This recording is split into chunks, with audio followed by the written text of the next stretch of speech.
Good afternoon friends, मैं बबीता। आज जो बात करने आई हूँ वो हिस्ट्री से अलग साइकोलॉजी के पार्ट पर है।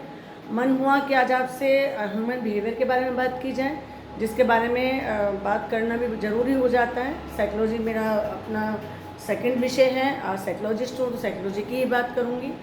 आज हम बात करते हैं सिगमंड फ्राइड के बारे में। साइको एनालिसिस, आप लोगों ने वर्ड सुना होगा, अवेयर होंगे। तो सिगमंड फ्राइड के नाम से नॉर्मली जितना भी हमारा इंटेलेक्चुअल वर्ग है, बहुत ही एक रहस्यमय से व्यक्ति हैं, and we can say father of the psychology.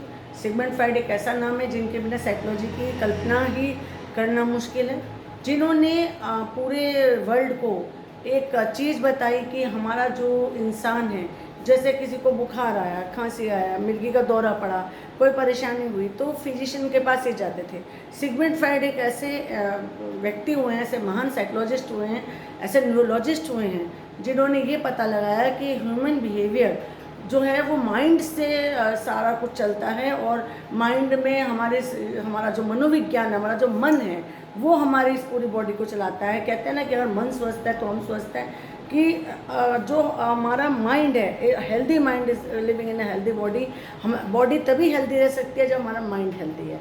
और हमारा माइंड किस किस चीज़ से प्रभावित होता है, हमारा किस तरह से हमारे कॉन्शियस बिहेवियर है, किस तरह से एक ह्यूमन पूरी लाइफ लॉन्ग जीता है, उसके रहस्यों को परत दर परत जिन्होंने खोला, मानव समाज को देन है वो सिगमंड फ्राइड की है। उनको नमन करते हुए बहुत बड़े व्यक्तित्व हैं। मैं उनके बारे में जितना कह पाऊँ उतना कम होगा, लेकिन कोशिश करती हूँ, ट्राई करती हूँ। सिगमंड फ्राइड एक मनोवैज्ञानिक हुए हैं।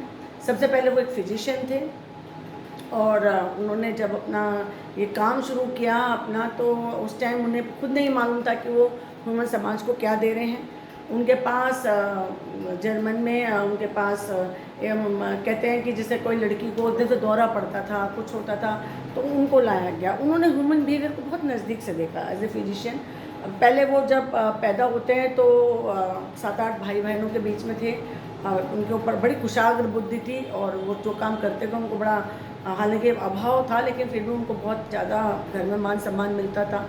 उनके पिताजी की थोड़ी एज ज़्यादा थी, उनके भाई बहन भी उनसे बड़े थे, तो लेकिन उनको बहुत सम्मान मिला, बहुत कुशाग्र बुद्धि थी। पढ़ते थे, फिजिशियन बने, घूमते थे। उन्होंने जूलॉजी पढ़ी, उन्होंने डार्विन के सिद्धांत को पढ़ा, उन्होंने सब कुछ पढ़ा, उन्होंने शेक्सपियर को पढ़ लिया। वो पढ़ने के बहुत ज़्यादा जुझारू थे।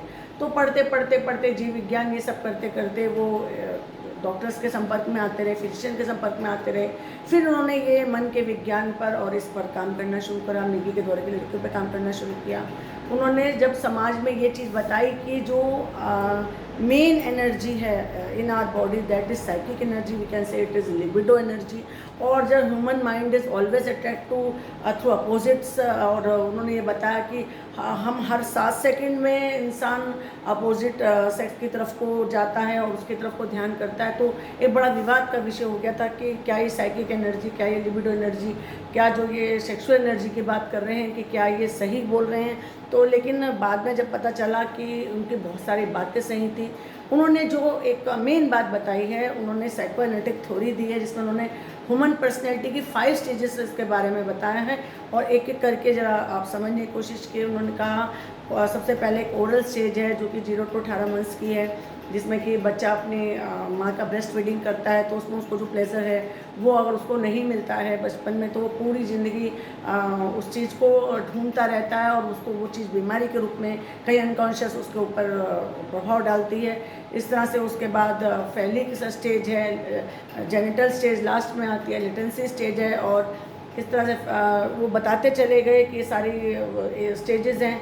तो मतलब मेरा मतलब सिर्फ आपको आज तो सिर्फ ये बताना है कि जो मेन बात उन्होंने, फिर जो 3 बातें जो मेन बताई हैं साइकोएनालिटिक थ्योरी में, वो ज़रा आप लिखना चाहें लिख लीजिए। सबसे पहले एनिमल बिहेवियर, इड मीन्स जो मतलब हमारी ज़रूरत है, जो हमारा ह्यूमन बिहेवियर, मैं क्या करके बताऊंगी। इड के बाद फिर ईगो, ये वाली ईगो नहीं जो हम लोग नॉर्मली बात करते हैं, इसमें ईगो, इसमें वो नहीं। ईगो मीन्स कि हमारा जो व्यवहार है, जो मतलब हम जैसा रेस्पॉन्स करते हैं, that is ego. And then super ego, जिसे हम बोलेंगे मॉरल्स, जो हमारे मॉरल्स हैं, जो हमारे नैतिक मूल्य हैं, उनको हम बोलेंगे सुपर ईगो। तो जो इंसान है वो पूरी ज़िंदगी इन तीनों चीज़ों के बीच में ही झूलता रहता है। सबसे पहले देखिए, अब आपके घर में कोई एक छोटा बच्चा आता है, मान लीजिए आपके यहाँ पे टेबल पर एक केला और एक सेब रखा है, मान लीजिए वो 12 महीने का है, 2 साल का, 3 साल का, उसने आके एकदम से वो केला उठाया क्योंकि उसकी ज़रूरत थी, बॉडी की ज़रूरत। बड़े बच्चे की भी हो सकती है, 10 से 12 साल के बच्चे की भी हो सकती है, उसका मन भी कर सकता है केला खाने को, लेकिन उसको उसकी ईगो रोकेगी कि व्यवहार रोकेगा। और आगे चल के मान लीजिए वो खाना भी चाहे तो उसकी और जो बड़ा होगा वो उसके नैतिक मूल्य रोकेंगे कि नहीं इसको नहीं लेना है, तो वो आ जाएगी आपकी सुपर ईगो। तो इस तरह से इड, ईगो, सुपर ईगो 3 चीज़ों में उन्होंने डिवाइड किया इंसान के दिमाग को, इंसान के मन को, और उन्होंने इसको एक इस तरह से बताया कि हम जो हैं जो हमारी ज़रूरत की चीज़ें हैं, जैसे कि इंसान एनिमल बिहेवियर करता है, चिल्लाता है, खींचता है, परेशान होता है, या अपोजिट अट्रैक्शन में जाता है, किसी के साथ ज़बरदस्ती कोई रिएक्ट करता है, तो वो हमारी इड हो गई। ईगो क्या होता है कि एक नॉर्मल बिहेवियर है, खाएंगे, पिएंगे, सोएंगे, साथ बैठेंगे, हंसेंगे, बोलेंगे। उसमें कई बार हमारा मन होता है, कई बार हमारा मन रोकता है। जैसे कि एक बहुत सिंपल सा उदाहरण आपको दूँ, मान लीजिए आपको रास्ते में आपने किसी से कोई सामान खरीदा, किसी दुकान पे गए, सामान खरीदा, आपने वो सामान ले लिया। मान लीजिए वहाँ पर उसने आपसे 20 रुपये मांगे या 10 रुपये मांगे, आपने उसको पैसे दिए, लेकिन वो मान लो भूल गया, आपके हाथ में पैसे हैं, आप लौटने लग गए, आप आधे रास्ते आए हैं और आपने सोचा कि मैंने तो उसको पैसे ही नहीं दिए। तो जब आपके दिमाग में आया कि मैंने उसको पैसे ही नहीं दिए, आपका 2 तरह का मन होगा कि जाके उसको पैसे दे दें कि नहीं दे दें। अगर जाके पैसे देते हैं तो वो आपका इड है, आपके अंदर की आत्मा कहती है कि उसको पैसे दो, नहीं 2 तरह का। लेकिन आपकी जो सुपर ईगो है वो कहेगी नहीं, नैतिक व्यवहार है, आपको जाकर उसे पैसे देना चाहिए। तो इस तरह से इड, ईगो, सुपर ईगो, ये तीनों आपस में पूरी ज़िंदगी काम करती रहती हैं। ह्यूमन, इंसान इसी के बीच में चलता रहता है। इसी से जो थोड़ा बहुत भी इड ज़्यादा हो जाएगी तो आपने देखा होगा कि चोरी होती है, चकारी होती है, क्योंकि वो इंसान लेना चाहता है, आक्रामकता है उसके अंदर। और जहाँ पर देखा कि सन्यासी का जीवन है, पेशेंस है, सच बोल रहे हैं, करुणा भाव है, लोगों को दान कर रहे हैं, वो ह्यूमन से ऊपर चले गए, सुपर ईगो।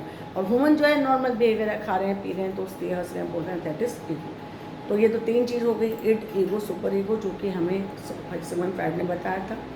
अब मैं एक और बात के बारे में बात करूँगी, जिसे हम बोलते हैं psycho analysis, psycho analytic theory. आप सब लोगों ने देखा होगा कि हम लोग जो हैं कहते हैं ना कि आज हमारे को कुछ अच्छा सा नहीं लग रहा है, हमारा मन अच्छा सा नहीं लग रहा है, इसको बहुत बारीकी से समझने की ज़रूरत है, जो बात मैं अब करूँगी आपसे। उन्होंने बताया कि जैसे कि बहुत ही प्यारा सा एग्जांपल दिया आइसबर्ग का। सब लोगों ने टाइटैनिक फिल्म देखी होगी, उसमें आइसबर्ग था जिसके जो जहाज़ में लग जाता है और जहाज़ डूब जाता है। तो आइसबर्ग को जल्दी से आप तभी समझेंगे, जो समुद्र के बीच में बड़े बड़े बर्फ़ के चट्टान होते हैं जो थोड़े से ऊपर दिखते हैं, बाकी जैसे मान लीजिए ऊपर केवल 10% इस तरह से आइसबर्ग होता है, ऐसे 10% आपको दिख रहा है और बाकी वो सारा पानी के नीचे है। मान लीजिए 80% पे वो नीचे है, 20% आपको कुल दिख रहा है। तो इस तरह से 10 to 20% ह्यूमन का कॉन्शियस माइंड है। मैं आपसे ये बात कर रही हूँ कि आपको, है ना, तो ये आपको मैं दिख रही हूँ, बात कर रही हूँ, मेरे पीछे बुक्स लग रही हैं, मान लीजिए मैंने ये ग्रीन कलर का सूट पहना है, ये आपको कॉन्शियस माइंड में मैं बोल रही हूँ, दैट इज़ कॉन्शियस माइंड। अब मान लीजिए मेरे पास ये पीछे मेरी हिस्ट्री की, साइकोलॉजी की सब बुक्स रखी हैं। मान लीजिए मुझे इस वजह कुछ अभी कुछ चीज़ सोचनी होगी, अच्छा उस बुक में क्या है, दैट इज़ प्री कॉन्शियस, वो मेरी मेमोरी है। मैं उसमें से कोई चीज़ निकालूंगी और फिर मैं आपको बता पाऊंगी। मान लीजिए आप कोई कुछ पूछे मुझसे तो मैं उस बुक में से, मैंने पढ़ा हुआ है लेकिन वो मेरी स्टेम मेमोरी में है, that is pre conscious. First conscious, second pre conscious, which are in memory, that is pre conscious. लेकिन एक चीज़ होती है हमारी सब कॉन्शियस, या मतलब अनकॉन्शियस माइंड। सब कॉन्शियस प्री कॉन्शियस सेम हो गया, कॉन्शियस ही हो गया सामने वाला। सब कॉन्शियस प्री कॉन्शियस जो हमें याद करना पड़ता है, मैंने कल क्या खाया था, मैं थोड़ी देर पहले क्या कर रही थी, मान लीजिए कोई मेमोरी, तो वो हमें, जैसे मान लीजिए मेरे को डेट ऑफ बर्थ पूछे तो एकदम से मैं बता दूँगी, दैट इज़ प्री कॉन्शियस और सब कॉन्शियस। लेकिन एक चीज़ होती है अनकॉन्शियस, जरा इसको समझने की जरूरत है। Unconscious mind, what is unconscious mind, which is unconscious. Unconscious वो होता है कि जो पढ़ते दर पढ़ते कहीं दब गया है, कहीं अंदर चला गया है। जैसे कि आपके कोई बक्सा है घर में, उसमें कोई ताला लग रहा है, वो ताला आपने जाकर खोला, उसमें अंदर ही अंदर बहुत सामान है और ऊपर ऊपर आपने बहुत सारा कुछ सामान रख दिया। इस तरह से इंसान का मन होता है। जो चीज़ें आपकी बचपन में आपके मन में थी, मान लीजिए किसी बच्चे को फुटबॉल खेलनी थी, किसी लड़की को डांस करना था, किसी को गाना गाना था, या मान लीजिए आपको किसी पर्टिकुलर इंसान से ही शादी करनी थी, मान लीजिए प्रेम था। तो ये सब जो सारी ह्यूमन इमोशंस हैं, इसको किसी न किसी कारणवश अगर दब जाते हैं, रेपरेट्स हो जाते हैं, तो वो जो दबाव आ गया, वो जो रेपरेशन हुआ आपके माइंड में, that is in your unconscious mind. आपको खुद नहीं पता होता है कि वो आपके अनकॉन्शियस में चला गया। आपने due to human pressure, due to this society, आपने बिहेव किया कि आप अपनी शादी में बहुत खुश हैं, कोई बात नहीं, उससे शादी नहीं हुई। आपने फुटबॉल नहीं खेली, कोई बात नहीं, आप दूसरे काम में लगे। इवन जैसे पेरेंट्स होते हैं, बच्चों को अपने सपने कि आपको यही बनना है, यही करना करते हैं, और बच्चा जो है, जैसे कि वो एक पिक्चर थी आमिर खान की जिसमें कि वो 3 जने थे, तो उसे फोटोग्राफी का बहुत शौक था, तो बाद में उसके पापा को दिल चाहता है, दिल चाहता पिक्चर थी, तो उसमें क्या था कि वो उसी काम को करता है। तो इस तरह से जो आप चाहते हैं, मान लीजिए वो नहीं करते हैं, तो वो दब जाता है कहीं। तो जब वो दब गया, आपके अंदर रेपरेशन हो गया, तो वो आपके कहीं अनकॉन्शियस माइंड में आ गया, तो आप बीमार सा महसूस करते हैं, सिर में दर्द होता है, आपका जी नहीं लगता है, या आगे चल के और ज़्यादा बढ़ गया तो डिप्रेशन सा हो जाता है। तो ये जो साइकेट्रिस्ट बनते हैं, जो साइकेट वाले इलाज करते हैं, वो उनका काम है। लेकिन एक सिगमंड फ्राइड ने हमें बताया कि वो क्योंकि दब गया है, तो वो हमारे दिमाग में, परतों में कहीं चला जाता है, कहीं डार्कनेस, कहीं अंधेरे में वो होता है, और हमारा जो पूरी बॉडी है वो उसी के ऊपर काम करती है। हमारा कभी मन नहीं लगेगा। इवन देखिए 5-6 तरह की बीमारी, कैंसर है, हाइपरटेंशन है, मोटापा है, शुगर है, बीपी है, क्योंकि आप ना अपने को स्वस्थ नहीं रखते हैं। कुछ भी खा लेंगे, कहीं भी चले जाएंगे, घूमेंगे नहीं, सबको मालूम है 8 से 10 गिलास पानी पीना, नहीं पिएंगे, हंसेंगे नहीं, म्यूज़िक नहीं सुनेंगे। हमारे देश में तो हंसना, एक्ट करना, मतलब हस्बैंड वाइफ बन गए हैं, बच्चे हैं, तो बिल्कुल सीरियस ही रहना है, ऐसे ही रहना है। मतलब जैसे मान लीजिए खेलते नहीं हैं, ओबेसिटी है, तो मतलब हर चीज़ का ना एक मापदंड सा है कि आपको ऐसे करना है, आपको ऐसे करना है, आपको कैसे, अरे भाई नॉर्मल रहो।